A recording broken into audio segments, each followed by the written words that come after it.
The 6th district, along with the 3rd, both cover the entire city of Spokane. The 6th district's boundaries go a little bit outside of that, but it is kind of a big C that wraps around central Spokane, which is the 3rd district. So my district would be what's commonly known as the South Hill, the area around Eagle Ridge and Qualchan, goes out to the airport at Airway Heights, then would go north, not quite to 9 Mile, and would include Meade, Morgan Acres, Colbert, and then be pretty much above Francis. So it's a pretty geographically a pretty large area.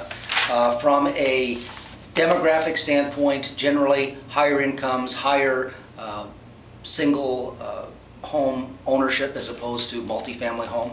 But for the most part, the two districts are really interrelated in that a lot of the people that live in the 6th work in the 3rd. The issues are very similar. We're dependent on government services and retail and so on that exist downtown. So for the most part, legislators in the 3rd and the 6th, I don't think really differentiate between the interests of both. We try to work together on issues, and for the most part, that's been the case the last 3 years I've been there. Is we got a really good cohesive delegation, the 6 of us in the 6th district, and it's resulted in some very good things for the Spokane area. Well, we're standing right now at the door of my district office, which is at 827 First Avenue in Spokane, the Courtyard building, right across from Davenport. You've probably driven by here quite a bit. What I find is that people are often very surprised when they find out that I have an office here, and really spend most of my time during the off session here.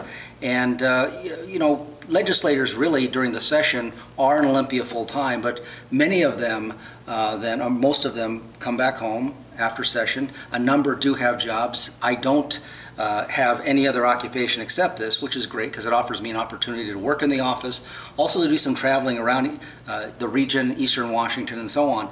We do a lot of constituent work out of here. I have a legislative assistant, Barb Buman. She handles a lot of issues with constituents, many times directing people to someone that can resolve a problem, or hearing folks' concerns, or setting up appointments, or opportunities for me to call back and meet with various folks. So it's a real opportunity to stay in touch with the community. Typically in the course of the day, I'll have upwards of 5 or 6 meetings where I might be meeting with members of the business community, or let's just say, you know, the home building community, or folks that come over here to advocate for specific issues, or in some cases just folks that have some concern or complaint. It's a great opportunity to stay in touch, and I encourage anyone to avail themselves of the opportunity to talk to us.